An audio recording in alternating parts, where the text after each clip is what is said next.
ગેનીબેન ઠાકોર સંસદથી લઈને સમાજ સુધી તેઓ બોલતા હોય છે અને આજે તેઓ બોલી રહ્યા હતા બાબરમાં સમાજની એક બેઠક મળવામાં આવી હતી ને ત્યાં ગેનીબેન ઠાકોર સાથે સ્વરૂપજી ઠાકોર અને સમાજના બીજા આગેવાનો હાજર હતા.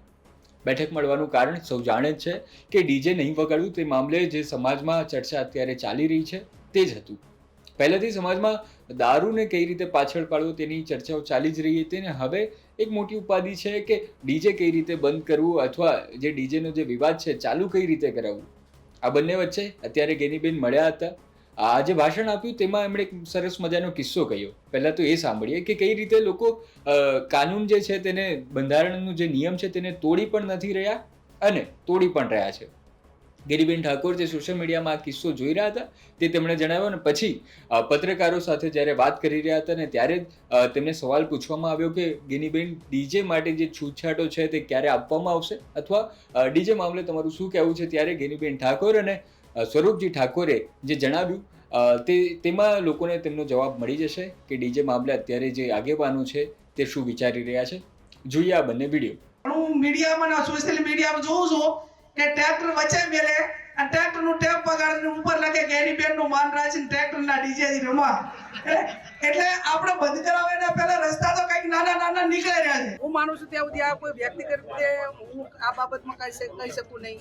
એટલા માટે કરીને કે આ બંધારણ 3 જિલ્લાએ સાથે મળીને બનાવ્યું છે.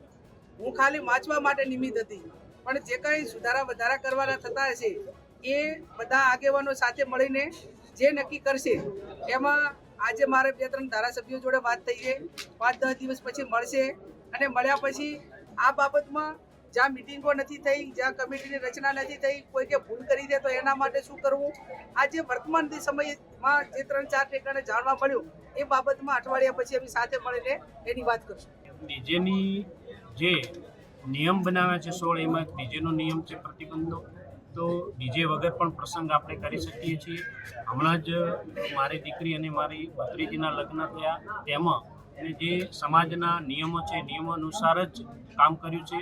તો પણ પ્રસંગ સારો એવો ગયો છે અને તમામ સમાજ અભિનંદન પણ આપી રહ્યા છે કે તમે જે પ્રસંગ કર્યો છે એ ખૂબ સરસ કર્યો છે અને આવો જ પ્રસંગ હોવો જોઈએ. ક્યાંક ને ક્યાંક વ્યક્તિગત લાભોના કારણે ડીજેનો વિરોધ થઈ રહ્યો છે. બાકી સમગ્ર ઠાકોર સમાજ ડીજે ન વગાડવું એ માટે સમર્થન કરશે.